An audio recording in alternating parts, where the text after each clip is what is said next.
13th মে 2026। আজকের প্রধান চিন্তা, তুমি যদি দীন ও নম্র হও তবে কেহই তোমাকে জব্দ করিতে পারিবে না, কোনো অবস্থাতেই তুমি অভিভূত হইবে না।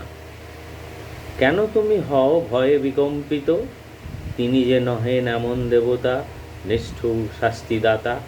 করো বিসর্জন তোমার ভ্রান্ত মিথ্যা ভীতি, পূর্ণ তিনি করিবেন তোমারে নবশক্তি দানে। উপদেশ: হৃদয় যখন আমাদের নিরহংকার ও নিষ্কলুষ হয়, তখনই আমরা আধ্যাত্মিক রাজ্যের সান্নিধ্যে আসি এবং তখনই আমরা দিব্যদৃষ্টি লাভ করি। তখন সংসারের কোনো ব্যাপারই আমাদের স্পর্শ করে না।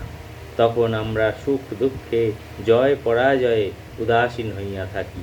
সাধারণ লোক পরিবর্তনশীল অবস্থার সঙ্গে উত্থান পতন করে, সেজন্য অন্য লোকের ধারণার উপর নির্ভর করিয়া জীবনকে গঠন করে। আমরা যদি যথার্থ বিশ্রাম ও নিরাপত্তা লাভ করিতে চাই, তবে আমাদের নিজেকে বাহিরের জড়জগৎ হইতে বিচ্ছিন্ন করিয়া অন্তর গভীরের নীরব আলয়ে প্রবেশ করিতে হইবে। প্রার্থনা: হে প্রভু, তোমারই প্রতি আমার অন্তরের প্রার্থনা ঊর্ধ্বমুখী করি। একমাত্র তুমিই এ হৃদয়ের সকল বাসনা পূরণ করিতে পারো।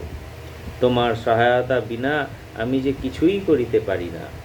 তুমি সাহায্য করো যেন আমি একমাত্র তোমাকেই আমার নিরাপদ আশ্রয় মনে করি। বিপদে বিভ্রাটে আমি যেন তোমারই দিকে ছুটিয়া যাই।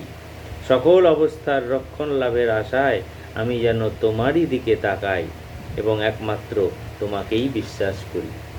জয় ঠাকুর, জয় মা, জয় স্বামীজি মহারাজ।